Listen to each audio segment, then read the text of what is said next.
In this video, I'm going to show you how to make simple syrup on the steam wand of an espresso machine. First, what is simple syrup? It is sugar that has been dissolved perfectly into water and then let cool. The reason that you use simple syrup is typically in cocktails where you want to sweeten them. I use them when I'm making affogatos because I like adding dissolved sugar into coffee. I don't have to stir it or have the sugar sit on the bottom of the coffee. So using dissolved sugar is quite nice. And there are generally two kinds of simple syrup. There's what's called just simple syrup or 1-to-1 simple syrup, which is equal weights of sugar and water. And then there's a double syrup or a 2-to-1 syrup, which is 2 parts sugar for 1 part water. In this video, we're going to do both.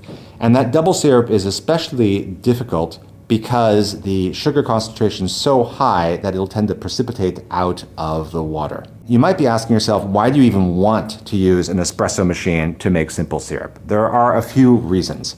First, it's just an easy way to heat water.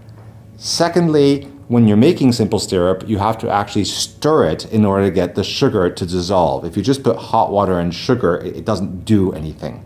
And the steam wand does two things. It heats and it stirs. And then finally, you've got all the gear already. Why not do it this way? If you've got an espresso machine, it's just a handy way to make a reasonable amount of simple syrup, not buckets of it, but the kind of thing that 2 or 3 people might use at home. Let's get on and do it. I'm using a milk jug, a larger one. This is the 600 milliliter version, and that's because I'm going to be making a simple syrup both times with 200 mils of water. Once with 200 mils of sugar, and next with 400 mils of sugar. And since it is going to be roiling in there, I don't want it to splash out.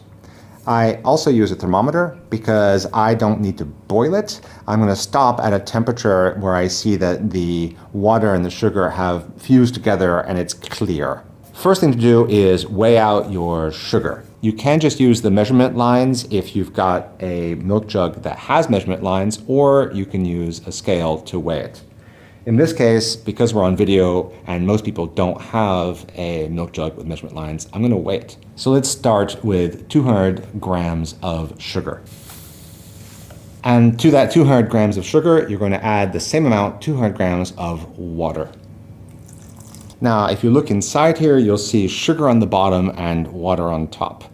Next thing I'm going to do is just steam as I normally would, but it is going to make a high-pitched noise, and the reason for that is that the foam that usually develops on milk tends to dampen the sound, whereas if you don't have any foam creating, you're going to have that high-pitched noise. That's okay, it's called cavitation, it's just how it's going to be.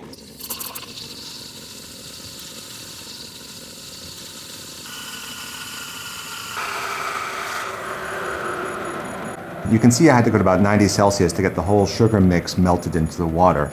And it's a little difficult because the air bubbles from the steam are itself clouding it. So it's hard to tell the difference between cloudy sugar and cloudy air. You can see I've got a glass bottle that I've poured it into. It is slightly yellowy because this is not the world's most pure sugar, and that's what the impurities in the sugar are doing. They're coloring the water. Next, we're going to do a 2-to-1 simple syrup with 300 grams of sugar and 150 grams of water. This time I'm going to try hands-free since the water is coming up beyond the steam wand tip.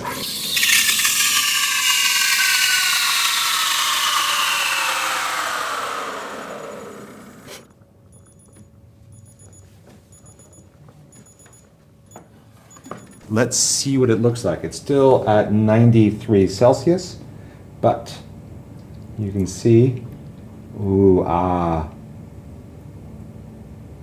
all the sugar has melted. And you can see there that all the sugar has dissolved. We've got a slight yellowish tint to our sugar, but we have made perfect 2-to-1 simple syrup with an espresso machine.